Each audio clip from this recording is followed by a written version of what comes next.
একদম from the very beginning till the last day of judgement প্রত্যেকটা কথা লাউহে মাহফুজে লেখা আছে। এমনকি আপনার কার সাথে বিয়ে হবে সেটাও, কয়টা বাচ্চা কাচ্চা হবে সেটাও। তাই এত অস্থির হওয়ার দরকার নাই, রিজিকে যা আছে আসবে ইনশাআল্লাহ। লেখা যদি হয়ে থাকে আসবে না, আসবে ইনশাআল্লাহ, সবর।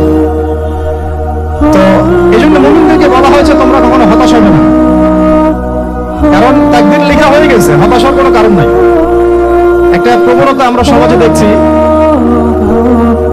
ইয়াং জেনারেশনকে আমরা নসিহত করবো যে ভুলেও নিজের জীবনকে বিসর্জন দিতে যাবে। আল্লাহ রাব্বুল আলামিন আপনাদের সৃষ্টি করেছেন তার ইবাদত করার জন্য এবং তার জমিনে তার দিনটাকে প্রতিষ্ঠা করার জন্য। খেলায় খেলায় আপনার জীবনটা নষ্ট করবেন না, ঠিক আছে ভাই? আল্লাহ বুঝার তৌফিক দান করুন। তো কলম সৃষ্টি করার পরে কিয়ামত পর্যন্ত সব লিখা হয়ে গেছে। এখন আমাদের এই পৃথিবীতে তো মানুষ ছিল না, ছিল? এদিকে মনোযোগ দেন। এই পৃথিবীতে কি আগে মানুষ ছিল? এই পৃথিবীতে আগে কি ছিল তাহলে বলেন? হ্যাঁ, মাশাআল্লাহ। এই পৃথিবীতে আগে কি ছিল? এখন ওরা নাই। সবার সাথেই কিন্তু একটা করে আছে, কমপক্ষে কয়টা করে? সবার সাথে কমপক্ষে একটা করে। আর কোন কোন জায়গা আছে যেখানে জিনের বড় বড় আখড়া আছে। পৃথিবীতে যে জায়গাগুলো থেকে ইসলাম বিরোধী অপতৎপরতাগুলো চলে, ওখানে জিনের আখড়া বেশি আছে। কথা বুঝতে পারছেন? তো জিন জাতিকে আল্লাহ পাক ধ্বংস করে দিয়েছেন তাদের পাপের কারণে, আল্লাহ দ্রোহিতার কারণে, অবাধ্যতার কারণে। এখন আল্লাহ রাব্বুল আলামিন ইরাদা করলেন পৃথিবীতে আমাদেরকে সৃষ্টি করবেন, মানে মানুষকে সৃষ্টি করবেন। আল্লাহ পাক তার সমস্ত ফেরেশতাদেরকে একত্রিত করলেন। ঘটনাটা কিন্তু খুব ইন্টারেস্টিং। আমি জানি এখানে ওলামায়ে কেরামও আছেন, তবে আমি সবার জন্য প্রযোজ্য হয় এমন কথা বলার চেষ্টা করছি, কারণ অনেকে হয়তো এগুলো নাও জানতে পারে। তো আল্লাহ পাকের ভাষায় আমি যদি বলি, আল্লাহ রাব্বুল আলামিন বলছেন, আউযু বিল্লাহি মিনাশ শাইতানির রাজীম, وإذ قال ربك للملائكة إني جاعل في الأرض خليفة। হে নবী মুহাম্মদ সাল্লাল্লাহু আলাইহি ওয়াসাল্লাম, তুমি স্মরণ করো সেই সময়ের কথা যখন আল্লাহ তোমার রব সমস্ত ফেরেশতাদেরকে ডেকে বলেছিলেন যে ইন্নী জাইলুন ফিল আরদি খলিফা, আমি জমিনে মানে পৃথিবীতে আমার খলিফা পাঠাতে চাই। কি পাঠাতে চাই? আরো জোরে বলেন। আল্লাহ পাক বলেননি পৃথিবীতে মানুষ পাঠাতে চাই, পৃথিবীতে নতুন কোন মাখলুক পাঠাতে চাই। আমাদেরকে আল্লাহ পাক সম্মানের শব্দে সম্মানিত করেছেন, বিশেষায়িত করেছেন। আমাদেরকে বলেছেন আমরা আল্লাহর খলিফা, আমরা আল্লাহর খলিফা। এখন আমরা আল্লাহর খলিফা, কিন্তু পৃথিবীতে মানুষ খিলাফা শব্দ সহ্য করতে পারে। হ্যাঁ, অদ্ভুত না? এটা কোরআনে কি শেষের দিকে আছে না প্রথম দিকে আছে? সূরা বাকারার একদম শুরুর দিকে 3টা 4টা 5টা পৃষ্ঠা উল্টালে দেখবেন এই একটা আছে। কোরআন তাহলে শুরু থেকে কখনো খুলেও দেখেনি সে ব্যক্তি, প্রমাণ হবে এটা যে খুলেও দেখেনি, অথবা দেখলেও সে এড়িয়ে গেছে। আল্লাহ পাক আমাদেরকে বললেন যে পৃথিবীতে আমি আমার খলিফা পাঠাতে চাই। তাহলে আদম আলাইহিস সালামকে আল্লাহ পাক মুহাব্বতের শব্দে, সম্মানের শব্দে বিশেষায়িত করলেন কি বলে? সুবহানাল্লাহ, সুবহানাল্লাহ। আর খলিফা কাকে বলে এটা আমি আপনাদেরকে বোঝাচ্ছি একটা দোয়া থেকে, একটা দোয়া থেকে। এই যে গাড়িতে করে আমরা বাসা থেকে আসলাম বা যখন কোনো সফরে যাই, আমরা একটা দোয়া পড়ি, সুবহানাল্লাযী সাখখারা লানা হাযা ওয়া মা কুননা লাহু মুকরিনিন ওয়া ইন্না ইলা রাব্বিনা লামুনকালিবুন। এতটুকু তো পড়ি নাকি? ভাই এগুলো পড়তে হবে। ওই মনে এসেছি শুধু লেকচার শোনার জন্য না, ছবি তোলার জন্য না। আজকে জীবনটা পরিবর্তন করার নিয়ত করে যাইতে হবে, ঠিক আছে ভাই? বই প্রকাশ করা, ছাপানো, বিক্রি করা, লেখা, এর চেয়ে বড় কথা আমার জীবনটা ইলমের আলোয় আলোকিত করা। আমি বই লিখলাম ধরেন একটা, আমার মধ্যে সেই আমল নাই, লাভ নাই। লাভ আছে? আমি বই ছাপাইছি 100, 200, 500, 1000, আমি নিজেই আমল করি না, হবে? আগে আমল, আমল জরুরি। ইলমের সাথে আমলটা খুব বেশি জরুরি। আলেম তাকেই বলা হয় যে ইলম অনুযায়ী আমল করে। আল্লাহ পাক বলেন লিমা তাকুলুনা মা লা তাফআলুন, তোমরা এমন কাজ, এমন কথা কেন বলো যে আমল নিজেরাই করো না? কাবুরা মাকতান ইনদাল্লাহ আন তাকুলু মা লা তাফআলুন, আল্লাহর কাছে সবচেয়ে গর্হিত একটা অপরাধ তোমরা একটা কথা বলবা কিন্তু আমল করবে না। তো দোয়াটা মুখস্থ করবেন। এই দোয়ার নিচে একটা অংশ আছে, আল্লাহুম্মা আনতা সাহিবু ফিস সাফারি, আমার কথাটা শুনেন, খলিফার অর্থটা বুঝেন। অনেকে তো অনেকভাবে ব্যাখ্যা করে আর কি। আল্লাহুম্মা আনতা সাহিবু ফিস সাফারি, আল্লাহ তুমি এই সফরে আমার সাথী। সফরে বের হওয়ার সময় দোয়া করছি আমরা, আল্লাহুম্মা আনতা সাহিবু ফিস সাফারি, আল্লাহ তুমি এই সফরে আমার সাথী। ওয়াল খলিফাতু ফিল আহলি ওয়া মালি, আল্লাহ আমি তো বাসায় নাই, আমার বাসার আহাল মালের খলিফা হচ্ছে তুমি আল্লাহ। তাহলে খলিফা শব্দ দিয়ে কি বুঝলেন? আল্লাহ আমার বাসার আহাল মালের খলিফা মানে কি? আমার স্থলাভিষিক্ত তুমি আল্লাহ, আমি ওখানে নাই বাসায়, আমি সফরে বের হয়ে গেছি, আমার স্ত্রী, আমার সন্তান, আমার মাল, আমার জান, এগুলোর দায়িত্ব তোমার, তুমি খলিফা। কত চমৎকার দোয়া। তাহলে পৃথিবীতে আমি আমার খলিফা পাঠাতে চাচ্ছি, তার অর্থ কি? আল্লাহ রাব্বুল আলামিন এই পৃথিবীতে আমাদেরকে তার প্রতিনিধি বানিয়েছেন। সুবহানাল্লাহ, সুবহানাল্লাহ। তাহলে আমরা নিজেদের আত্মপরিচয় ভুলে গেলাম যে আমরা আল্লাহর প্রতিনিধি পৃথিবীতে, তাই না? আমরা এখন আব্রাহাম লিঙ্কনের পূজা করতেছি। আব্রাহাম লিঙ্কনের পূজা তো বুঝেন না আপনারা, এটা হচ্ছে ওই যে সকল ডেমোক্রেসির পূজা।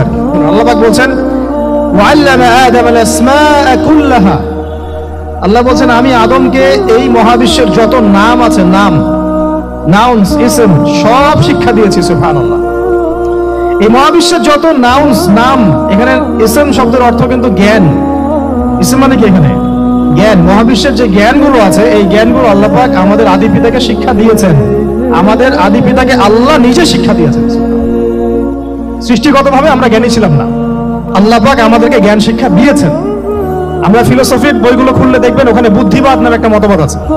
মানে তারা বলে যে মানুষ সৃষ্টিগতভাবেই একজন বুদ্ধিদীপ্ত প্রাণী। এটা ভুল কনসেপ্ট।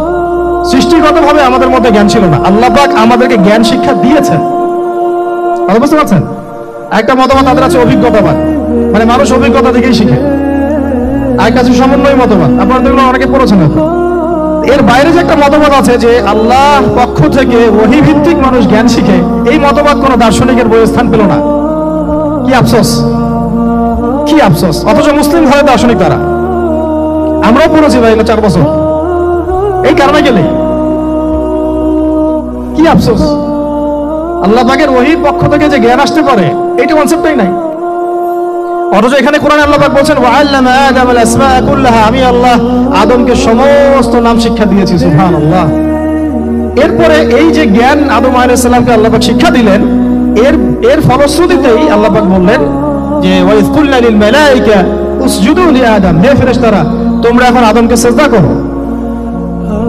কি ফেরেশতাদেরকে দিয়ে আল্লাহ পাক আমাদের পিতাকে সিজদা করালেন কিসের মানদণ্ডে?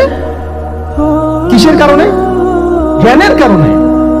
জ্ঞানের কারণে ফেরেশতাদেরকে আল্লাহ পাক বললেন যে এই নামগুলো বলে দাও তো তোমরা। তারা বলতে পারলো না, তারা বলল লা ইলম আল্লাহুম্মা লা ইলমা লানা ইল্লা মা আল্লামতানা, আল্লাহ আমাদের তো সেই জ্ঞান নাই, শুধু ওইটুকু জ্ঞান আছে যা আপনি আমাদেরকে শিখিয়েছেন। তখন আল্লাহ পাক বলেছিলেন যে আমি যা জানি তোমরা তা জানো না, আমি কি বলি নাই যে আমি আসমান জমিনের গায়েবের সব খবর জানি? তখন আল্লাহ বললেন যে তোমরা সবাই সিজদা করো আদমকে। তাহলে আমাদের পিতাকে খলিফা করা হলো, জ্ঞান শেখানো হলো, আল্লাহ পাক নিজে শেখালেন, ফেরেশতার মণ্ডলীদের দিয়ে সিজদা পর্যন্ত করালেন। কিসের মানদণ্ডে? আরো আসতে বলেন, জ্ঞানের মানদণ্ডে। এখন যদি আমরা একটু প্রশ্ন ছুড়ে দেই নিজ নিজ বিবেকে, আমরা কি সেই ওহীর 10টা সূরাও শিখেছি? 10টা পারা কি পড়া হয়েছে কখনো? 10টা সূরারও কি অর্থ জানি? অনেকে তো 10টা আয়াতের অর্থ জানি না। আমরা কি সেই ওহীর 10টা হাদিস শিখেছি? তাহলে আমরা কোথায় সম্মান খুঁজতেছি? পশ্চিমাদের কাছে? বলেন। সত্যি সবচেয়ে আফসোস লাগে আমার একটা জিনিস, যে মুসলিমরা আমরা এখন আমাদের আত্মপরিচয় ভুলে যাচ্ছি। আল্লাহ পাক আমাদেরকে যেখানে সম্মান রেখেছে ওইখানে সম্মান না খুঁজে আমরা অন্যের দাসত্বের সম্মান খুঁজতেছি। আল্লাহ আমাদেরকে বোঝার তৌফিক দান করেন। এটা অজ্ঞতার কারণে হচ্ছে। আমাদের কাজ তাদেরকে সচেতন করা বা তাদেরকে মেসেজ পৌঁছে দেওয়া। আমরা উগ্র পন্থা অবলম্বন করব, আমরা হিকমার সাথে প্রজ্ঞার সাথে মানুষকে বোঝানোর চেষ্টা করব, এগুলো বোঝানোর অংশ। এখন আচ্ছা আরেকটা কথা আপনাদেরকে বলি, একটা কথা আমি মাঝখানে মিস হয়ে গেছে। এই যে আল্লাহ পাক আমাদেরকে খলিফা করে পাঠিয়েছেন, খলিফার কাজ কি? প্রশ্ন না? আমাদের কাজ কি? তাহলে এই কাজটা আল্লাহ পাক আবার ব্যাখ্যা করেছেন সূরা সাদের মধ্যে। কোন সূরায়? সূরা সাদ। সাদ নামে একটা সূরা আছে। সূরা ইয়াসিনের আগে পড়ে পাবেন। তো এখানে আল্লাহ পাক আরো একজন নবীকে তার খলিফা বলেছেন, সেই নবীর নাম দাউদ আলাইহিস সালাম। কি নাম? আর দাউদ আলাইহিস সালাম কিন্তু এই জেরুজালেম থেকে, যেখানে এখন ওই জায়নিস্টরা বোম্বিং করে আর কি, নিরীহ মুসলিমদেরকে হত্যা করে বিগত 70 বছর থেকে, ওই জেরুজালেম থেকে কিন্তু দাউদ আলাইহিস সালাম বিশ্ব শাসন করেছিলেন। তার পরবর্তীতে তার সন্তান সুলাইমান আলাইহিস সালামও কিন্তু ওখান থেকেই বিশ্ব শাসন করেছিলেন। আর এখনকার বনু ইসরাইল দাবিদার এই জায়নিস্টরা, তারাও কিন্তু ওই ফিকিরি করছে, ওখান থেকে তারা বিশ্ব শাসন করতে চায়। তারা মনে করে তাদের একজন মাসিহ আসবে, সেই মাসিহ আসলে তারা বিশ্ব শাসন করবে। আমরা সেই মাসিহের নাম জানি মাসিহুদ দাজ্জাল। কি নাম? এই দাজ্জালকে ওরা ওদের সত্য মাসিহ মনে করে, আমরা জানি হচ্ছে মিথ্যা ভণ্ড প্রতারক মাসিহ, অথচ ওরা মনে করে এটা হচ্ছে সত্য মাসিহ। এই জায়গায় তারা ধোঁকা খাচ্ছে। অথচ সত্য মাসিহ হচ্ছেন ঈসা আলাইহিস সালাম, যিনি আবার শেষ জামানায় আসবেন এবং তার হাতেই এই মাসিহুদ দাজ্জাল মারা যাবে, এবং তারপরে পুরো বিশ্বে আবার ওই খিলাফা কায়েম হবে, ওই যে খলিফা, ওটা সারা বিশ্বে কায়েম হবে। এই টাউন হলও বাদ যাবে না ইনশাআল্লাহ। এটা মানুষ মানতে চাচ্ছে না, কিন্তু মানুষ না মানলে কি? আল্লাহ পাকের নকশায় সব আঁকা আছে, কখন কি হবে। কে কে কল্পনা করেছিল যে আজকে আপনারা বসে এখানে দিনের আলোচনা করবেন? হ্যাঁ, কল্পনা করা যায় তো? যে শব্দগুলো আপনারা বলছেন এগুলো বললেই তো নাই গায়ে, এখন বলছেন। কেউ কি কল্পনা করেছিল যে হঠাৎ করে এমন একটা সময় চলে আসতে পারে? কেউ কিন্তু কল্পনা করেনি, আল্লাহ পাকের নকশায় ছিল। এখানে আমাদের একটা আফসোসের কথা, এখানে মাস্টারমাইন্ড আল্লাহ রাব্বুল আলামিন। প্রকৃত মাস্টারমাইন্ড কে? আমরা ক্রেডিট নেওয়ার প্রতিযোগিতায় ব্যস্ত হয়ে আছি এখন, কার কত ক্রেডিট নেওয়া যায়। এখানে এখন ক্রেডিট পাওয়ার যোগ্য কেউ না, সমস্ত ক্রেডিট কার? আল্লাহ রাব্বুল আলামিন। এটা আল্লাহর সাথে গাদ্দারি করতে যায় না, ভুলে যাও। কারণ আমি বারবার বলেছি আপনাদেরকে, কোরআন থেকে একটা শিক্ষা আমরা শিখেছি, একটা কওম যখন মাজলুম থাকে, দুর্বল মাজলুম জুলুমের শিকার হচ্ছে, আল্লাহ পাক সেই কওমটাকে বাঁচান, কোনো না কোনো একজন ত্রাণকর্তাকে পাঠান, কোনো একটা সূরাতে আল্লাহ পাক সেই কওমকে বাঁচায় দেন।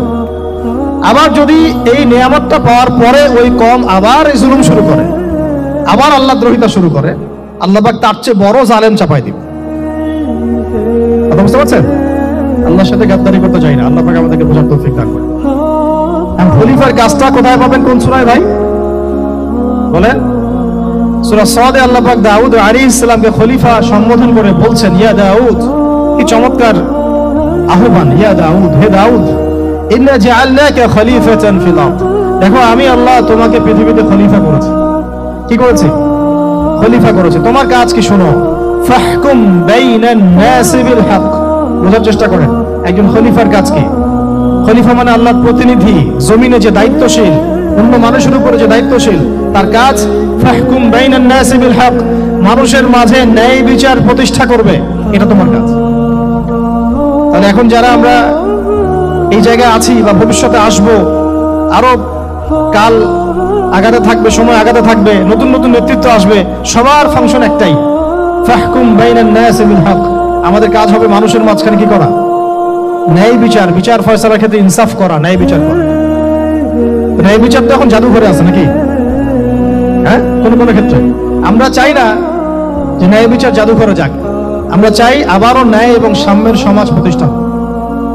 ইনশাআল্লাহ এরপর থেকে আমরা কোনো অন্যায় সহ্য করবো না। ইনশাআল্লাহ এরপর থেকে আমরা কোনো জল্লাদতন্ত্র কায়েম করতে দিব না। আমাদের যা আছে তাই নিয়ে প্রতিবাদ হবে ইনশাআল্লাহ। কারণ এখনকার প্রজন্ম প্রতিবাদের ভাষা বুঝে। এখন যদি আপনারা আবার সেই প্রাচীন জুলুমের তন্ত্রে মন্ত্রে ফিরে যান, তাহলে আল্লাহর গজব চলে আসবে, বড় গজব। তো খলিফার কাজ কি ভাই? কি কাজ বললাম বলেন? মানুষের মাঝখানে ন্যায় বিচার প্রতিষ্ঠা করা। আচ্ছা, আরো আছে, আরো আছে, আয়াত শেষ হয় নাই। আল্লাহ পাক বলছেন, ওয়ালা তাত্তাবিউল হাওয়া। ন্যায় বিচার করতে গিয়ে নিজের দাসত্ব মানে প্রবৃত্তির অনুসরণ করো না। ন্যায় বিচার করতে গিয়ে নিজের প্রবৃত্তির অনুসরণ করো না, মন গড়া বিধানের অনুসরণ করো না। আমার মামা, আমার চাচা, আমার খালু পার করে দিও না। প্রবৃত্তির অনুসরণ মানে কি? মন যাচাই তাই করো না। ন্যায় বিচার করতে গিয়ে আল্লাহ পাকের বিধান মেনে চলো। কারণ সূরা মাইদাতে আল্লাহ পাক বলেছেন আয়াত নাম্বার 44, 45, 47-এ, ওয়ামান লাম ইয়াহকুম বিমা আনজালাল্লাহ ফাউলাইকা হুমুল কাফিরুন। যারা আল্লাহ পাকের হুকুম অনুযায়ী বিচার ফয়সালা করে না, তারা কাফির। 45-এ গিয়ে আল্লাহ বলছেন ওয়ামান লাম ইয়াহকুম বিমা আনজালাল্লাহ ফাউলাইকা হুমুল ফাসিকুন, যারা আল্লাহ পাকের বিধান অনুযায়ী বিচার ফয়সালা করে না এরা ফাসিক, পাপাচারী। 47 নম্বর আয়াতে গিয়ে আবার বলছেন ওয়ামান লাম ইয়াহকুম বিমা আনজালাল্লাহ ফাউলাইকা হুমুজ জালিমুন, যারা আল্লাহর হুকুম বিধান অনুযায়ী বিচার ফয়সালা করে না এরা জালেম। কাফেরও বলেছেন আল্লাহ, ফাসিকও বলেছেন, জালেমও বলেছেন। তাহলে বিচার ফয়সালা করার ক্ষেত্রে আল্লাহ পাকের বিধানকে সর্বোচ্চ অগ্রাধিকার দিতে হবে, নিজের প্রবৃত্তির অনুসরণ করা যাবে না। যদি করে তাহলে কি হবে? ইউদিল্লাকা আন সাবিলিল্লাহ, তাহলে এটা তোমাকে আল্লাহর রাস্তা থেকে সরায় নিয়ে যাবে। এর ফলে কি হবে? জেনে রাখো, ইন্নাল্লাযীনা ইউদিল্লুনা আন সাবিলিল্লাহ লাহুম আযাবুন শাদীদ বিমা নাসু ইয়াউমাল হিসাব। এটা পরে দেয়, নিশ্চয়ই যারা আল্লাহ পাকের সরল পথ থেকে বিচ্যুত হয়ে গেছে তাদের জন্য কাল কিয়ামতের মাঠে আছে আযাবুন শাদীদ। আযাবুন শাদীদ মানে কঠিন কঠিন যন্ত্রণাদায়ক শাস্তি, এই কারণে যে তারা কিয়ামতের দিনটাকে ভুলে গিয়েছে। শাদীদ এর অর্থটা কি এটা বোঝার জন্য আপনাকে সূরা হাদীদ পড়তে হবে। কোন সূরা? আসলে কোরআনের আয়াতগুলো হচ্ছে আকাশের তারার মতো। তারা দেখবেন আকাশের, তারা দেখাও সুন্নত। ইসলাম তো রসনশীল ধর্ম না রে ভাই, সবকিছুই আছে এখানে। আসলে আমরা জানি না বলে আমরা মনে করি যে এখানে কোনো বিনোদনই নাই, তাই না? এই গান বাজনা না করলে কি হয়? মন শান্তি হয়? এরকম একটা ভাব। যদি আপনি কোরআনের ভিতর ঢুকে যান, আপনার হৃদয়ে এমন নূর আসবে, এমন তৃপ্তি আসবে যে ওগুলো আপনার শুনতে ইচ্ছা করবে না, আপনি কান বন্ধ করে ফেলবেন, নিজেই বলতেই হবে না। এখন কিছু নতুন ইসলামিস্ট আসছে, তারা এগুলোকে ইসলামের অন্তর্ভুক্ত বলে মনে করার দাবি করতেছে, যে এগুলোতে নিষেধ নাই, এগুলোতে নিষেধ করা হয় নাই। কতটুকু জানেন ইসলাম সম্পর্কে? না জেনে কেন কথা বলেন? নবী সাল্লাল্লাহু আলাইহি ওয়াসাল্লাম রাস্তা দিয়ে হাঁটছেন, ওই সময় তো অনেক পূজা অর্চনা ইত্যাদি হতো মক্কায়, তো এখানে ঢাক ঢোলের শব্দ আসছে। নবী সাল্লাল্লাহু আলাইহি ওয়াসাল্লাম নিজের 2 আঙ্গুল কানের মধ্যে ঢুকিয়ে দিলেন, দিয়ে পাশে একজন সাহাবী তাকে জিজ্ঞাসা করছেন হাঁটতে হাঁটতে হাঁটতে হাঁটতে, তুমি কি এখন আওয়াজ শুনতে পাচ্ছ? সাহাবী বলেন, না ইয়া রাসূলুল্লাহ, এখন আওয়াজ শুনতে পাচ্ছি না। তখন তিনি হাত কান বের করলেন। এটা নবীর সুন্নাত। আর আমরা নবীর সুন্নাতকে উল্টাই দিছি কিভাবে দেখেন, আমাদের কানেই এখন ইয়ারফোন। উনি যেটা শুনে কান বন্ধ করতেন ওইটা আমরা কানে ঢুকায় রাখছি। আল্লাহ আমাদেরকে বোঝার তৌফিক দান করেন। দেখেন, আমরা তো সবাই পাপী। আমার মনে হয় না আমরা কেউ নবী সাল্লাল্লাহু আলাইহি ওয়াসাল্লামের সুপারিশ ছাড়া পার পাবো, এমনটা মনে হয় না আমার। সবাই পাপী, আপনি আমি আমরা সবাই। তো সেই যে নবীর সুপারিশ আমরা প্রত্যাশা করছি, সেই নবীর সুন্নতকে যদি এইভাবে অবজ্ঞা করতে থাকি তাহলে কি সুপারিশ পাবো ভাই? কি মনে হয় আপনাদের? অ্যাটলিস্ট সুন্নতকে তো সম্মান করতে হবে নাকি? আল্লাহ বোঝার তৌফিক দান করেন। আমি তাহলে যেটা বলছিলাম যে আল্লাহ পাকের বিধান অনুযায়ী বিচার ফয়সালা করতে হবে, এটা খলিফার কাজ। ন্যায় বিচার করতে হবে মানুষের মাঝখানে, এবং নিজের প্রবৃত্তির অনুসরণ করা যাবে না, তাহলে আল্লাহর পথ থেকে দূরে সরাই দিবে। এখানেই বললাম শাদীদ বুঝতে গেলে আপনাকে কোন সূরা পড়তে হবে? সূরা হাদীদ। আকাশের তারার কথা কেন বললাম? যে আকাশের তারাগুলো যদি মেলাতে পারেন দেখবেন বিভিন্ন শেপ তৈরি হয়। প্রত্যেকটা তারার অবস্থানের গাণিতিক একটা ব্যাখ্যা আছে।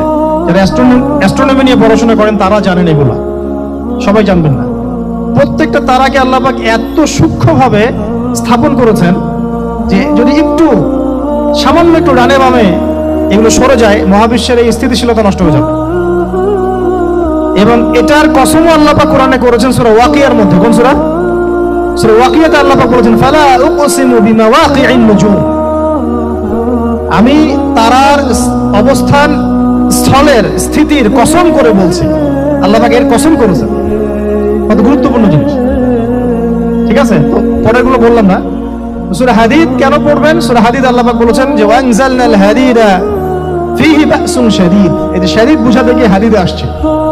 আল্লাহ পাক বলছেন যে আমি আল্লাহ পৃথিবীতে আসমান থেকে লোহা নাজিল করেছি।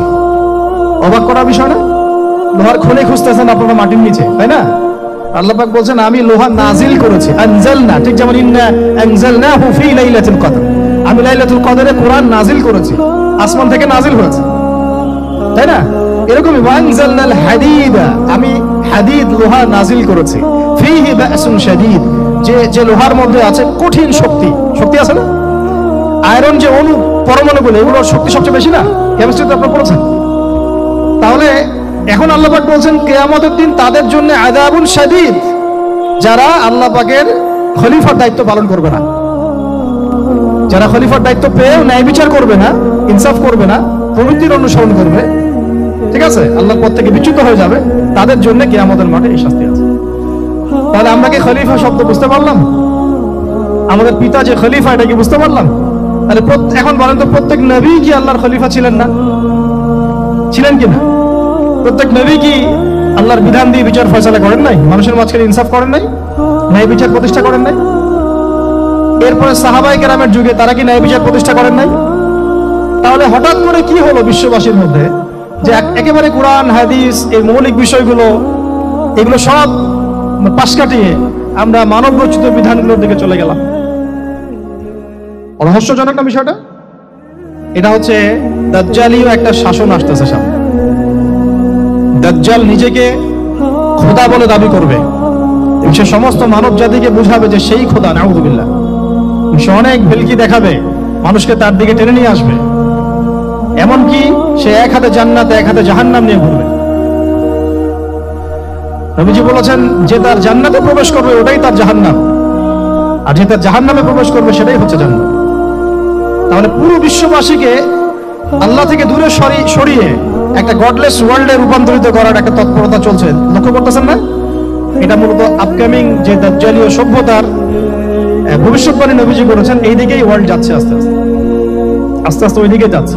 তবে নবীজি এটাও বলেছেন সাল্লাল্লাহু আলাইহি ওয়াসাল্লাম যে আমার উম্মতের মধ্যে একটা তাইফা, একটা দল, কিছু মানুষ সবসময় হকের উপর অটল থাকবে, কিন্তু তাদের সংখ্যা হবে খুব কম। এখন আমাকে আপনারাই বলেন যে ওই হকের উপর অটল থাকতে হলে আমার সেই জ্ঞান লাগবে কি লাগবে না?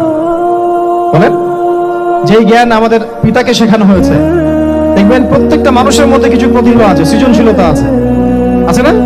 একটা বুদ্ধিদীপ্ত একটা তাড়না মানুষের ভিতরে কাজ করে। এটা কোত্থেকে আসছে জানেন? আমাদের পিতার ডিএনএ থেকে আসছে, আমাদের পিতার ডিএনএ থেকে। আমরা কিন্তু সবাই তার সন্তান।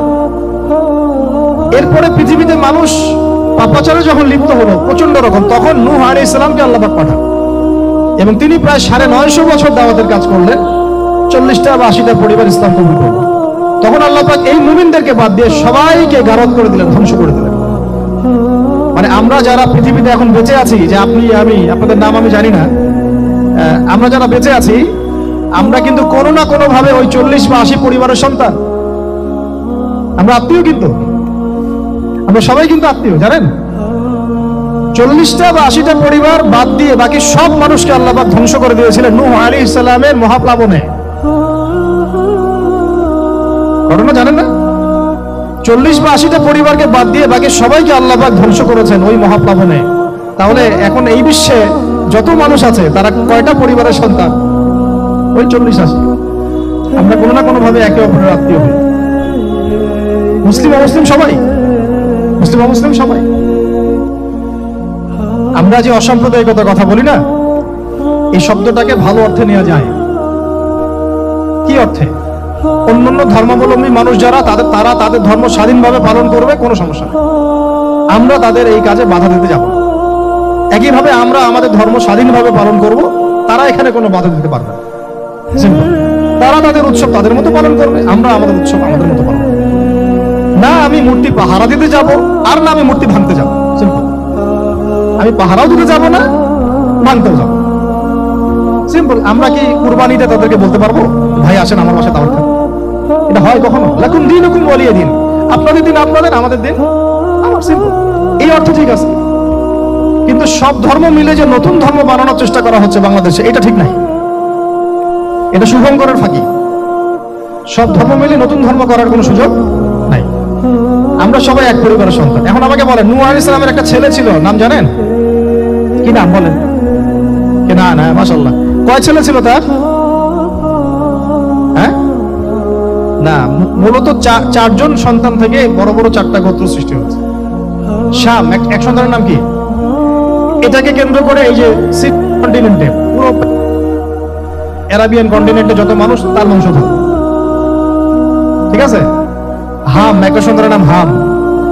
এখান থেকে আফ্রিকার যে কালো কালো মানুষগুলো সব তাদের বংশধর। একটা হচ্ছে ইয়াফাস, ইউরোপিয়ান যারা সাদা চামড়া, সব এদের বংশধর। আরেকটা যে কেনান। এই ছেলেটা কি বলেছিল, বাবা ডাকছে নৌকায় আসো তাড়াতাড়ি, নৌকায় আসো তাড়াতাড়ি, না হলে আজকে আল্লাহ পাক আযাব দিয়ে ধ্বংস করে দিবেন। সে নবীর সন্তান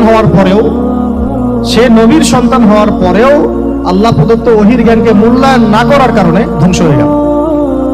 আর ওই 40টা বা 80টা পরিবার নাজাত পেল কিভাবে? আল্লাহর পক্ষ থেকে নাজিলকৃত ওহীর জ্ঞানকে প্রাধান্য দিয়ে আনুগত্য করে। তাহলে কোন জ্ঞানকে আমরা প্রাধান্য দিব ভাই?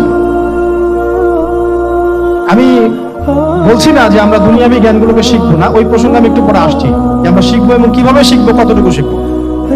আগে এই অংশটুকু শেষ করি। ঠিক একইভাবে আপনারা কি আদ জাতির নাম জানেন? আদ, সামুদ।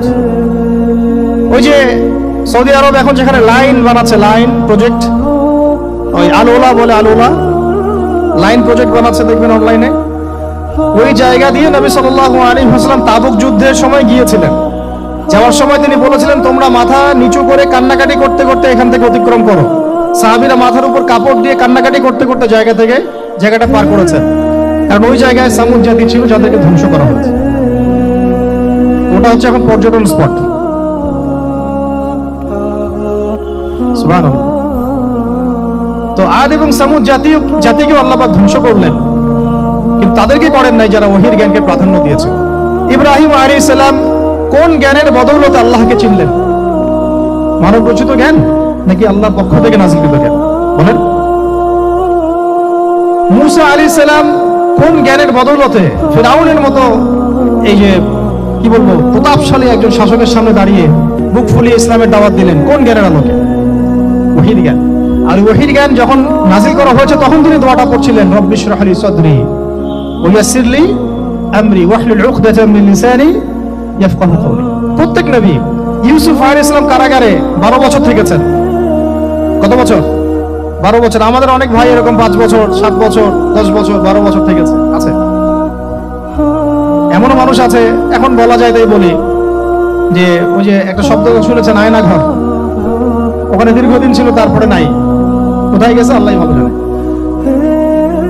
ইউসুফ আলাইহিস সালামও এরকম কারাগারে ছিলেন। কত বছর? 12 বছর। কিন্তু আল্লাহ পাক তাকে এমন একটা জ্ঞান শিক্ষা দিয়েছিলেন, তিনি স্বপ্নের ব্যাখ্যা বলতে পারতেন, যে কোনো স্বপ্নের। রাজা স্বপ্ন দেখলেন যে 7টা গাভী, জীর্ণ শীর্ণ গাভী, মোটা তাজা গাভীকে খেয়ে ফেলছে, স্বপ্নের ব্যাখ্যা কেউ দিতে পারে না। কিন্তু ওই জেলখানায় 2জন ছাড়া পাওয়া মানুষ, ছাড়া পাইছে 2জন, দুজনের মধ্যে একজন বেঁচে আছে, একজন নাই।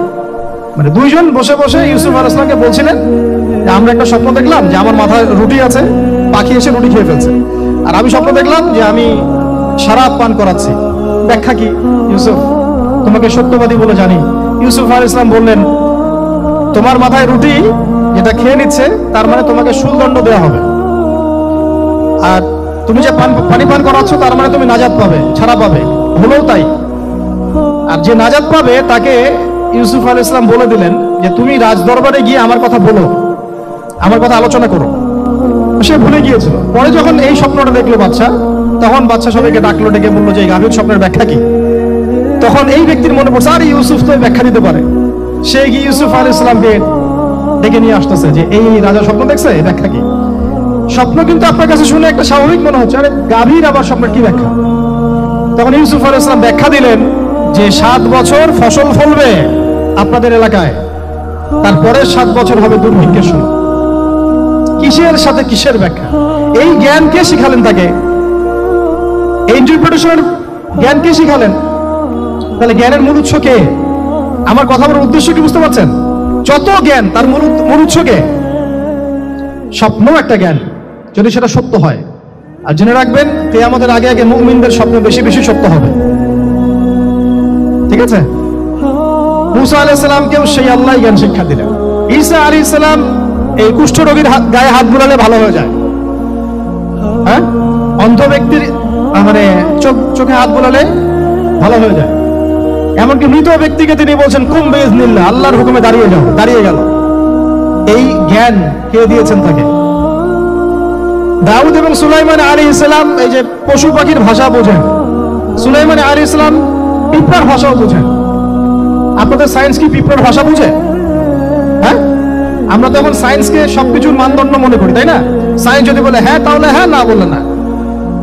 মানে এমন একটা ভাব দেখেন, সায়েন্সকে আমরা ইলাহ বানাইছি, ইলাহ, উপাস্য।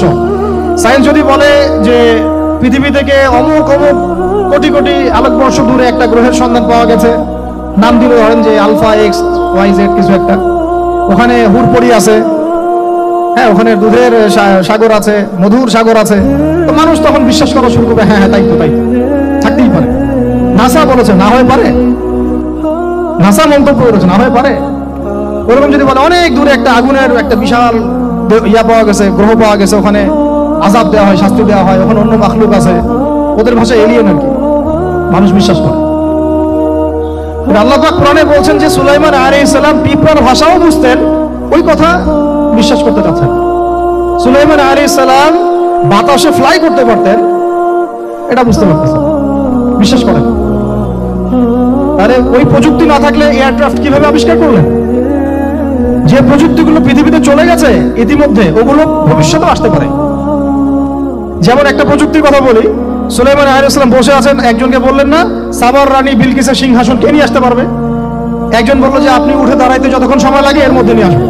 আরেকজন বললেন যে না, আপনি চোখের পলক ফেলতে যতক্ষণ লাগে এর মধ্যে দেখবেন সিংহাসন সামনে। সুবহানাল্লাহ, কি প্রযুক্তি! বলেন এই প্রযুক্তির সামনে কি বিশ্ববাসী যেতে পেরেছে? দেখেন সুলাইমান আলাইহিস সালামের বাতাসে ফ্লাই করাটা কিন্তু এখন পৃথিবীতে খুব কমন হয়ে গেছে, আমরা সবাই ফ্লাই করতেছি বাতাসে, তাই না? যদি আপকামিং কোনো সময় আপনি দেখেন যে এইরকম চোখের পলকেই একটা বস্তু আরেকটা জায়গা থেকে এক জায়গায় চলে আসতেছে, আমি অবাক হব না ইনশাআল্লাহ। কারণ কোরআনে অতীতে এই ঘটনার দলিল আছে। বুঝতে পারতেছি না? এক কথায় সমস্ত জ্ঞানের মূল উৎস কে? এরপরে আসেন, অত আর লম্বা করছি না, আমাদের নবী মুহাম্মদ সাল্লাল্লাহু আলাইহি ওয়াসাল্লাম আসেন, আমরা তো তার উম্মত। 23 বছরে, একটু মনোযোগ দেন, এটা আলোচনার লাস্ট পার্ট, ঠিক আছে? 23 বছরে তিনি পুরো জাহেলিয়াতকে পরিবর্তন করে দিয়েছেন। কত বছরে? 23 বছর। আপনারা কি জানেন যে আইয়ামে জাহিলিয়াতে আসলে কি কি সমস্যা ছিল? কেন ওই যুগটাকে আমরা জাহিলিয়াত বলি? বেসিক্যালি 5-6টা সমস্যা ছিল। কয়টা? 5-6টা। এক নম্বর শিরক। এক নম্বর কি? আমার সাথে বলেন। শিরক আমাদের ওয়ার্ল্ডে নাই, এটা তো গ্লোবাল শিরক চলতেছে এখন। শুধু ধর্মীয় শিরক চলতেছে না, কিন্তু এখন শিরক হচ্ছে পলিটিক্সে, শিরক হচ্ছে ইকোনমিক্সে, শিরক এডুকেশনেও আছে, শিরক কালচারের মধ্যেও আছে। কথাগুলো বুঝতে হবে একটু গভীরভাবে। তখন সমস্যা ছিল রিবা, সুদ। এখন নাই। রিবা ছাড়া কোনো সিস্টেম আছে এখন ওয়ার্ল্ডে? আমি গতকালকে একটা হাদিস মোতালা করছিলাম সুদ সংক্রান্ত। নবীজি বলেছেন সাল্লাল্লাহু আলাইহি ওয়াসাল্লাম যে একটা যুগ আসবে সামনে, সুদবিহীন কোনো মানুষই চলতে পারবে না। যে চলতে চাইবে তার গায়েও সুদের ছিটা ফোটা গিয়ে লাগবে। আসে নাই সেই যুগ? সুবহানাল্লাহ, কিভাবে তিনি এত স্পেসিফিকলি কথাগুলো বলতে পারেন? নিশ্চয়ই তিনি এমন একজন সত্তার কাছ থেকে জ্ঞান পেয়েছেন যিনি সব জানেন, অতীত বর্তমান ভবিষ্যৎ, তাই না? এমনকি নবীজি বলেছেন ইমামুল মাহদির সময় যে 10 জন ঘোড়সাওয়ার বের হবে এবং তারা গিয়ে খোঁজ নিতে যাবে যে দাজ্জাল বের হয়েছে কিনা, নবীজি বলছেন আমি সেই 10 জনের নামও জানি, তাদের বাবার নামও জানি। সুবহানাল্লাহ, সুবহানাল্লাহ। কিয়ামতের মাঠে আলী রাদিয়াল্লাহু আনহু, আবু বকর রাদিয়াল্লাহু আনহু, ওমর, উসমান রাদিয়াল্লাহু আনহুম আজমাইন, তাদের হিসাবটা কেমন হবে ওইটাও নবী সাল্লাল্লাহু আলাইহি ওয়াসাল্লাম আগেই বলে দিয়েছেন। সবচেয়ে দ্রুত হিসাব হবে এই উম্মতের আলী ইবনে আবি তালিব রাদিয়াল্লাহু আনহু। যাবেন, বের হবেন, শেষ। কি মানুষ, তার জীবনীটা পড়ে দেখবেন। আমি শেষের দিকে বলে দেব আপনাদেরকে আজকে, এবং এটা রেকর্ডেড থাকবে, ইনশাআল্লাহ অনলাইনে দিয়ে দিব, যে আপনারা কোন কোন সাবজেক্টের বই কিনবেন। ওই মেলা তো শুধু মানে আসলেন একটা একটা র্যান্ডমলি বই কিনলেন এমন না, টপিক ধরে ধরে সাবজেক্ট ওয়াইজ বই কিনতে হবে, ঠিক আছে ভাই? বই কেনার পিছনে টাকা পয়সা খরচ যদি না করেন, মানে দিনের জন্য অর্থ ব্যয় করার মানসিকতা না থাকে, এলেম পাওয়া যাবে। অনেক মুহাদ্দিস নিজের গায়ের জামা খুলে দিয়ে পর্যন্ত বই নিয়ে বাসায় গেছে, জানেন? তাদের সমস্ত সম্পত্তি বিক্রি করে দিয়েছেন বই কেনার জন্য। আজকে সকালে আমাদের এক ভাই মোজাকারা করছিলেন যে আমারই এক ওস্তাদ, বাংলাদেশের অনেক বরেণ্য একজন আলেমে দ্বীন, প্রবীণ আলেমে দ্বীন, তার কথা আলোচনা হচ্ছিল যে তিনি কিতাব পড়তে পড়তে পড়তে হঠাৎ একটা কিতাব তিনি খুঁজে পাচ্ছেন না। তো ছাত্রদেরকে পাঠালেন যে খুঁজে নিয়ে আসো তো, কোথায় আছে? কেউ খুঁজে পায় না। তিনি নাকি ওযু করে এসে নামাজ, 2 রাকাত নামাজ পড়ে বাচ্চার মতো হাউমাউ করে কান্নাকাটি শুরু করলেন। আল্লাহ আমার সেই কিতাব কোথায় গেল, আমার কিতাবটা এনে দাও। তলাবুল ইলম কাকে বলে দেখেন, ইলমের তালেব, ইলমের ছাত্র কাকে বলে? এই যে ইলমের ছাত্র, আমরা কি ছাত্র হইতে পারছি? একটা বইয়ের দাম যদি দেখি 100 টাকা, বাস আমাদের গায়ে লাগে। 100 টাকা দিয়ে তো আপনার গার্লফ্রেন্ডকে নিয়ে বসতে গায়ে লাগে না, বসলে তো 500 টাকা চলে যায়। জিনা থেকে বাঁচতে না পারলে কলবে আল্লাহ নূর আসবে না। আল্লাহ পাক আমাদের কথাগুলো বোঝার তৌফিক দান করেন, আমিন।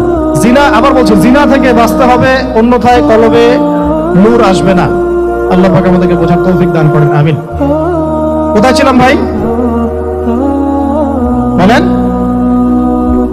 1 নাম্বার কি ছিল? শিরক। 2 নাম্বার রিবা, সুদ। ওইটা বলতে গিয়ে হাদিসটা কথা বলেছিলাম।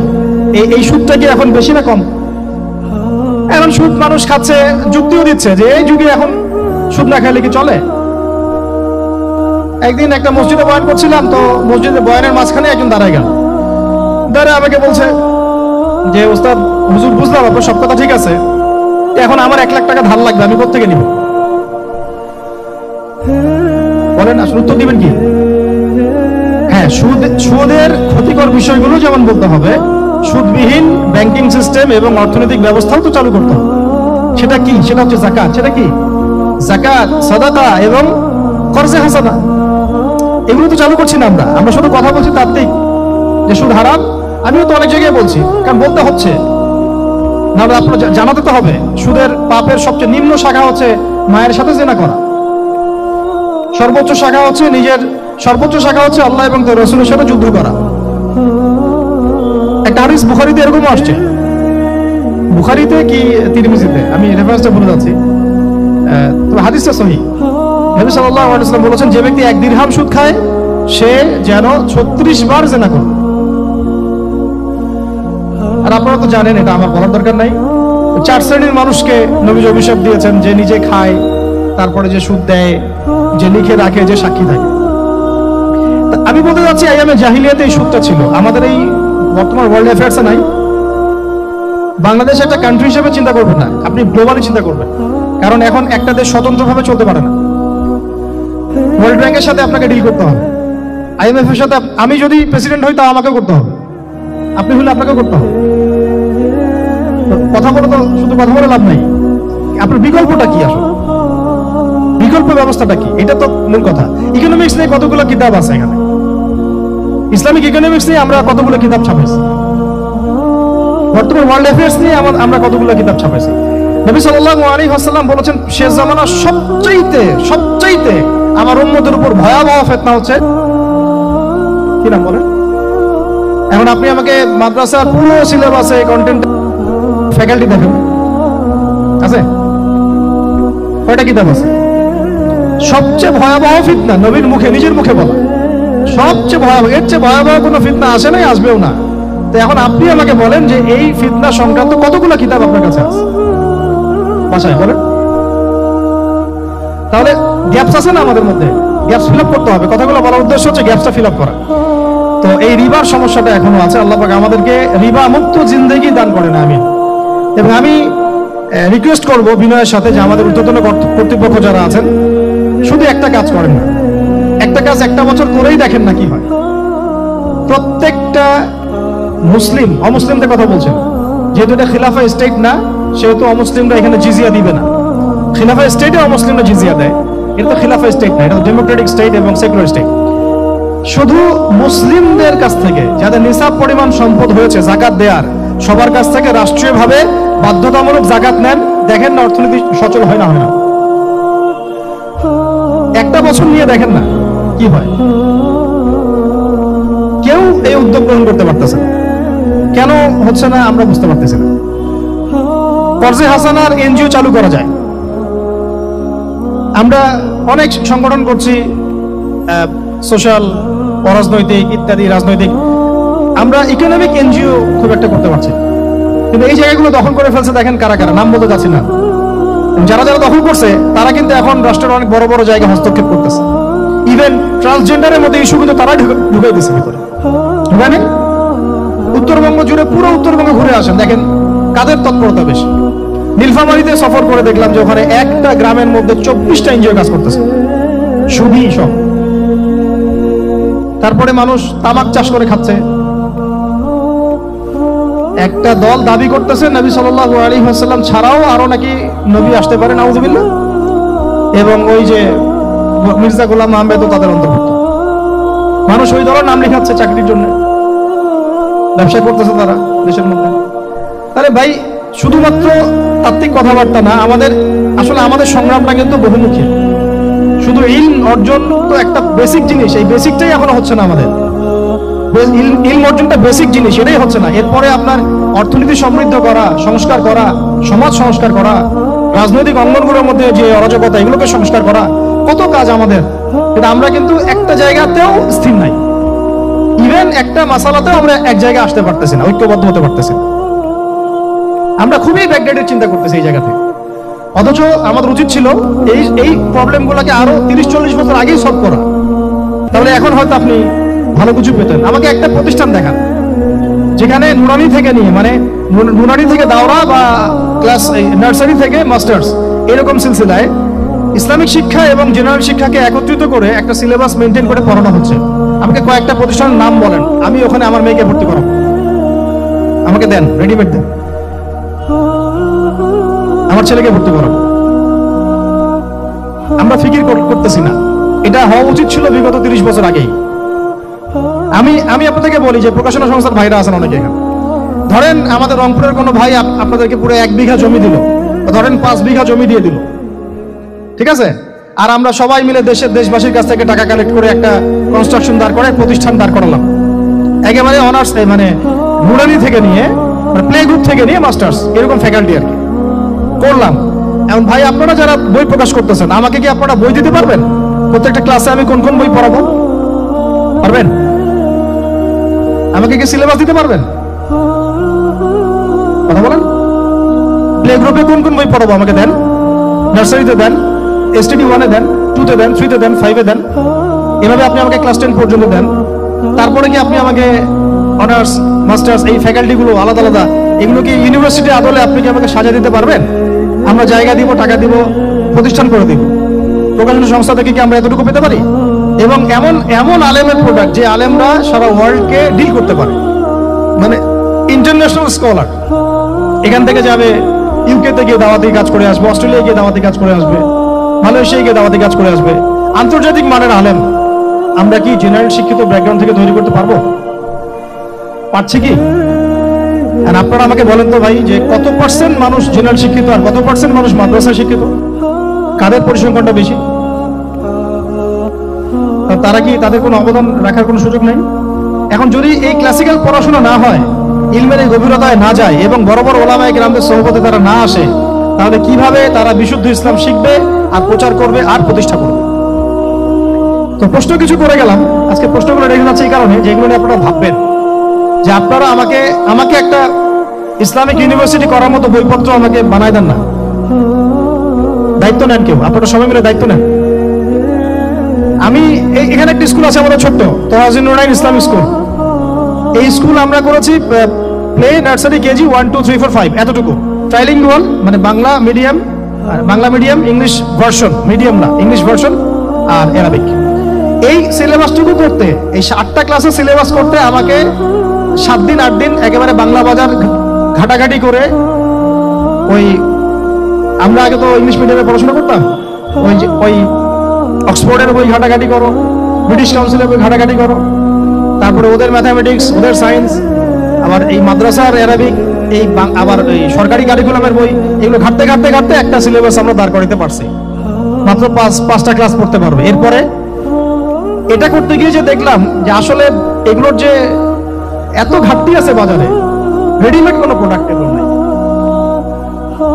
ঘুরে ফিরে কি সেই আমরা ওই একই জিনিসই চর্চা করতে থাকবো, নাকি আমরা একটু বহির্বিশ্বে যেভাবে দিন প্রচার হচ্ছে এই মান দিতে পারি? এটা আমাদের উচিত না করার কাজটা? হ্যাঁ, এটা তো আমাদের হাতে রাষ্ট্রীয় ক্ষমতা নাই, থাকলে না উপরের লেভেল থেকে এগুলো করা যায় খুব সহজ। বরং উপরের লেভেলে যারা আছেন তারা তো আরো ট্রান্সজেন্ডার ঢুকাচ্ছেন, আপনারা তো ঢুকাচ্ছেন। তাহলে এই কাজগুলো কাদের করতে হবে? তাহলে বেসরকারি ভাবে করতে হবে। এখন আমরা যারা বইকে ভালোবাসি, জ্ঞানকে ভালোবাসি, আল্লাহকে ভালোবাসি, রাসূলকে ভালোবাসি, চাই যে আমরা যা করছি আমাদের পরের প্রজন্মটা মানুষের মতো মানুষ হোক। কাজ কি কম না বেশি আমাদের বলেন, সেক্ষেত্রে কাজগুলো কিন্তু ওইভাবে হচ্ছে না ভাই। একটা বিষয়ের বই সবাই ছাপাচ্ছি কেন, কি দরকার আছে? একটা বিষয়ের বই আমি সবাই ছাপাচ্ছি, একটা জিনিস, একটা হিস্ট্রির একটা কিতাব অনেকগুলো প্রকাশনী আপনারা করতেছেন, একই বই ফাইজুল কালাম সবাই করতে আছে, একটা বই তাসাউফ আত্মশুদ্ধি অনেক প্রকাশনী করতেছে, কপি করতেছে। ভাই আমাদের কি কাজ কি দুনিয়ার স্বার্থ উদ্ধার করা, না আমার দিনের কোনো খেদমত? আমার কথায় মাইন্ড করবেন না, আমি মাইন্ড করার মতো কথা বলছি না, আমি বলছি আপনাদেরকে আরো যেন কনস্ট্রাকটিভ হয় কাজগুলো। মানে আপনাদের সাথে আমি বসবো ইনশাল্লাহ আলাদা করে, যে একটা আমাকে পুরো শিক্ষা ফর্মুলা আমাকে দিবেন, মানে প্রত্যেকটা ক্লাসের বই রেডি করে দিবেন, যাতে আমরা প্রতিষ্ঠান বানালেই একদম পুরা কমসে কম ক্লাস 1 থেকে 10 ঢেলে দিতে পারি, আমার পরিশ্রম করতে না হয়। ওখানে বাংলা মিডিয়ামের বই থাকবে, ইংলিশ মিডিয়ামেরও থাকবে, এবং অ্যারাবিক তো থাকবেই। একটা গঠনমূলক সিলেবাস, যেটা পড়লে আমার ছেলে মাশাআল্লাহ হাফেজও হবে, এদিকে মাশাআল্লাহ সে ইংরেজিতেও দক্ষ হবে, সায়েন্সেও দক্ষ হবে। এক পর্যায়ে যখন সে এসএসসি পাস করবে, সে দেখবেন যে যার রাস্তা বেছে নিচ্ছে। বেস আমি তাকে করে দিয়েছি 10 পর্যন্ত, এখন সে ডক্টর হোক আর ইঞ্জিনিয়ার হোক, আর না হয় যদি আল্লাহর খলিফাই হয়, কোনো সমস্যা নেই। সমস্যা আছে? এটা দরকার ছিল ভাই, আরো 30 বছর আগে দরকার ছিল। আমরা যেটা পাই নাই, এটা আমাদের আফসোস। আর এই জেনারেল ব্যাকগ্রাউন্ড থেকে এইরকম জায়গায় উঠে এসে এই যে এইগুলো কথাগুলো বলা বা এই কাজগুলো করা, এগুলো সবাইকে হয়তো আল্লাহ পাক এভাবে কবুল নাও করতে পারে। এর পিছনে অনেক গল্প থাকে, অনেক হিস্ট্রি, অনেক ত্যাগ, অনেক আত্মত্যাগ, এগুলো সবাই হতে পারবে না। কিছু মানুষ বের হয়ে আসছে, ডক্টর জাকির নাইক তো সবাই হতে পারে নাই, পারছে? এই জিনিসগুলো আমাদের বুঝতে হবে যে আমভাবে সবাই সবকিছু করতে পারবে না। আমাদের একটা একাডেমিক ফর্মুলা দরকার, যেখানে আমরা পড়বো, আমরা আলেম হয়ে বের হবো ইনশাআল্লাহ। ভালো যাবে তো ভাই ইনশাআল্লাহ? আচ্ছা, অনেক গভীরে চলে গেছি, আপনাদেরকে মানে অনেক বেশি বিরক্ত করে ফেলতেছি আর কি। কথাগুলো বলার খুব মন চাচ্ছিল, তো বলে ফেললাম। আর আমরা চাচ্ছি কথাগুলো সবার কাছে পৌঁছাক, যাতে করে অন্তত বিভাগীয় শহরগুলো, অন্তত ঢাকা, রংপুর, রাজশাহী, মানে বড় বড় শহর আমাদের, চট্টগ্রাম, কক্সবাজার ইত্যাদি ইত্যাদি বড় বড় শহরগুলোতে যদি একটা করে এরকম একটা করে প্রতিষ্ঠান থাকে, যেখানে আপনি পুরো জেনারেল শিক্ষা এবং ইসলামী শিক্ষা দুটোকে সমন্বয় করে এবং এই মানে দ্বিমুখী শিক্ষার মেরুকরণটাকে দূর করে একটা কনস্ট্রাকটিভ সিলেবাস দিতে পারেন, দেখবেন আজকে না হোক, আজকে থেকে 10 থেকে 15 বছর পরে আমাদের ছেলে মেয়েদের একটা প্রজন্ম আসবে, দেখবেন ইনশাআল্লাহ ওরা আমাদের চেয়ে অনেক ডিনামাইট হবে। এই যে আজকে অনেকগুলো আয়াত বললাম, অনেকে হয়তো জানেন না বা পড়েন নাই, ওরা বলতেই বুঝে ফেলবে কোন সূরায় আছে, হবে না? সম্ভব। আর যদি না করতে পারি, তাহলে ঘুরে ফিরে ওই একই অবস্থা, ওইটা দিয়ে হবে না ভাই। এই মানে ইসলাম বিষয়টা কি, এটা এমন না যে কিছু অংশ নিলাম কিছু অংশ নিব না, এটা এমন না। নিলে ভাই নেওয়ার মতো নেওয়া লাগবে, একেবারে পরিপূর্ণরূপে দিনে প্রবেশ করে। সিরিয়াসলি নেন, চান্স তো একটাই। আল্লাহ পাক আমাদের কথাগুলো বোঝার তৌফিক দান করে। আর আমাদের সন্তানদের সাথে তো আমরা এটা হতে দিতে পারি না, আমরা না হয় অনেক সময় নষ্ট করে ফেলছি। তো ভাই আর লম্বা করতেছি না, আমি শেষের অংশটুকু বলে শেষ করে দিচ্ছি যে এই সুদ আর শিরক যেমন ওই সময় ছিল, এখনো আছে। আর ওই আইয়ামে জাহিলিয়াতের সেই সুদ আপনি দেখলেন, এখন শিরক দেখলেন, মাদক আছে না নাই? আইয়ামে জাহিলিয়াতের মাদক, আইয়ামে জাহিলিয়াতের এই নারী জাতির অবমাননা আছে না সমাজে? নাই, ব্যাখ্যা করতে পারছি না, আপনারা জানেন সব। আর আইয়ামে জাহিলিয়াতে ছিল একটা গোত্রীয় হানাহানি, দ্বন্দ্ব, মারামারি, এখন সমাজে নাই।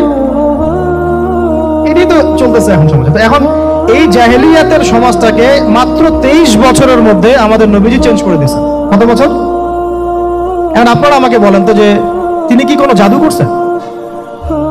তিনি কি কোনো জাদু দেখাইছেন সমাজে এসে? মানুষকে মারছেন? মানুষকে কি তিনি মানে কঠোর ছিলেন? তিনি, তার কাছে আল্লাহর ফেরেশতা আসতো, তিনি কি সেই শক্তি কাজে লাগায় একদম সমাজের মানুষকে জোর করে ইসলাম কবুল করাইছেন? তিনি কি করছেন 23 বছরে? এটা বলে শেষ করে দিব। তবে তার আগে শুধু এতটুকু বলবো, 23 বছর পরের মক্কাটাকে একটু দেখেন, 23 বছরের পরের মক্কাটাকে একটু দেখেন। ওই মক্কাতে কি কোনো শিরক আছে? হ্যাঁ, 23 বছর পরের মক্কা, ওখানে কি কোনো শিরক আছে? ওখানে কি কোনো সুদ আছে? কোনো মাদক আছে? বলেন, কোনো নারীর অবমাননা আছে? কোনো গোত্রীয় হানাহানি আছে? তার 23 বছরের মধ্যে পুরো সমাজটাই চেঞ্জ করলেন কিভাবে? জাদু তো করেন নাই, মানুষকে তো অত্যাচার করেন নাই, কটু কথাও বলেন নাই, এমনকি তিনি কারো গায়ে হাতও তোলেন নাই, তাই না? একটা কাজই তিনি করেছেন, সেটা হলো এই যে কোরআন এবং সুন্নাহর যে জ্ঞান, এই ওহীর জ্ঞানটাকে তিনি সবার মাঝখানে ছড়াই দিয়েছেন, এই তো কাজ। তারপরে সেই জ্ঞান যখন মানুষ শিখেছে, তার উপরে আমল করেছে, এবং সেই জ্ঞান এর উৎস আল্লাহ রাব্বুল আলামিন তার কাছে আত্মসমর্পণ করেছে, নবীর কাছ থেকে আত্মশুদ্ধি অর্জন করেছে, এবং হালাল খেয়েছে, পরিবার গঠন করেছে, প্রজন্মকে তৈরি করেছে, সৎ কাজে আদেশ করেছেন, অসৎ কাজে নিষেধ করেছেন, প্রয়োজনে কখনো হিজরত করেছেন, কখনো মার খেয়েছেন, কখনো সবর করেছেন, কখনো বা জিহাদও করেছেন। এভাবে আস্তে আস্তে পুরো আরবের মধ্যে দিনটা প্রতিষ্ঠা হয়ে গেল। তাহলে মূল উৎসটা কি ছিল? জ্ঞান। মূল উৎসটা কি ছিল বলেন? জ্ঞান। আর এই জ্ঞানটার চর্চাই আমাদের সবাইকে করতে হবে। আল্লাহ পাক আমাদেরকে তৌফিক দান করবেন। এর চর্চা করতে গেলে আমাদের সমাজে এখন দুটো রাস্তা, এর বাইরে আপনি কোনো রাস্তা দেখবেন না, হয় মাদ্রাসা ব্যাকগ্রাউন্ড অথবা জেনারেল ব্যাকগ্রাউন্ড, এই তো। সমন্বিত কোনো প্রচেষ্টা খুব বেশি দেখা যাচ্ছে না। আজকে আবার কথা বলার মধ্যে একটা অন্যতম একটা গুরুত্বপূর্ণ পার্ট হচ্ছে সমন্বিত প্রচেষ্টা এখন থেকে নেওয়া উচিত। এতে আপনারা এগ্রি করেন না করেন? যদি এগ্রি করেন তাহলে প্রত্যেকটা জায়গায় এরকম কিছু কিছু প্রতিষ্ঠান গড়ে তোলার চেষ্টা করেন। ইনশাআল্লাহ আজকে না হোক, আজকে থেকে 10-15 বছর পরে ফলাফল পাওয়া যাবে। ঠিক আছে ভাই? আল্লাহ পাক আমাদেরকে বোঝার তৌফিক দান করেন। শেষ করার আগে খালি কয়েকটা সাবজেক্ট বলবো। এখন যারা জেনারেল স্টুডেন্ট, আপনাদের তো মাদ্রাসা যাওয়ার কোনো সুযোগ নাই, বা গেলেও আপনারা একাডেমিক্যালি পড়তে পারেন না। তা আমি কয়েকটা সাবজেক্ট বলে দিচ্ছি, এই সাবজেক্টগুলো ধরে ধরে বই কিনবেন এই বইগুলো থেকে, ঠিক আছে? অন্তত প্রত্যেকটা সাবজেক্টের একটা করে বই কিনবেন। রাজি আছেন? রাজি নাই? অন্তত প্রত্যেকটা সাবজেক্টের একটা করে বই কিনবেন। সাবজেক্ট 1 নাম্বার হচ্ছে আল কোরআন। 1 নাম্বার কি? আপনাকে কোরআন তেলাওয়াত করা শিখতে হবে। কোরআন তেলাওয়াত শেখার কি বই আছে খুঁজে বের করেন। আর এটা একা শিখতে পারবেন না, এটা নিয়ে গিয়ে কোনো উস্তাদের কাছে বসে পড়তে হবে। এটা খুব খেয়াল রাখবেন আপনারা, একা একা বই পড়ে কখনো আলেম হয়ে যাওয়া যাবে না, বরং তখন বিভ্রান্ত হওয়ার সুযোগ বেশি থাকবে। বই থাকবে, এটা আপনার গাইডেন্স, কিন্তু আপনার একজন মুরব্বী আলেম লাগবে। যে কোনো কাজ মুরব্বীদের সাথে মাশওয়ারা না করে করলেই সমস্যা। কারণ আমরা তো দিন সম্পর্কে তেমন কিছু জানিই না রে ভাই। সমুদ্রে ডুব দিলে বুঝবেন যে গভীরতা কত বেশি। এখন আমরা ডুবই দেই নাই, এই জন্য মনে হয় যে আমি সবই জানি। ঠিক আছে? ডুব না দিলে আমার কাছে মনে হয় যে আমি তো সবই জানি। ডুব দিলে বুঝবেন যে আপনি কিছুই জানেন না, আমি কিছুই জানি না। 1 নাম্বার সাবজেক্ট ভাই কোরআনের তেলাওয়াত শিখতে হবে। রাজি আছেন তো ইনশাআল্লাহ? তাহলে এই বইগুলো কিনেন। 2 নাম্বার হচ্ছে এই কোরআনের মানে ব্যাকরণ শেখার বইগুলো কিনবেন। কোরআনের ব্যাকরণ শেখার আরবি ভাষা সাহিত্যের বই কিছু কিনবেন। এই বইগুলো আপনাকে ওস্তাদদের কাছে গিয়ে পড়তে হবে, ঠিক আছে? এরপরে কিনবেন কোরআনের কিছু তাফসীর, সহজ। মনে করেন একটা তাফসীর নেন, সহজ। কেউ মারিফুল কোরআন কিনেছেন, হয়তো কেউ সহজে অনুবাদ হয়েছে জালালাইন একটা কিনেছেন, কেউ হয়তো তাওজীহুল কোরআন কিনেছেন। একটা তাফসীর বাসায় রাখেন অন্তত, ঠিক আছে? এটা হলো 3টা। 4 নাম্বার হচ্ছে হাদিসের অন্তত একটা বই কিনেন আজকে। হাদিসের সহজ কিতাব কিনবেন। অনেকে দেখা যায় যে ভাই একেবারে হেদায়েত পেয়ে সহিহ বুখারী নিয়ে বসে যান। একেবারেই গলত কাজ আপনাদের, একেবারেই গলত কাজ। সহিহ বুখারী পড়তে গেলে 12 বছর সময় লাগে মানুষের। ওই লেভেলে যাইতে একটা মানুষের 12 বছর সময় লাগে।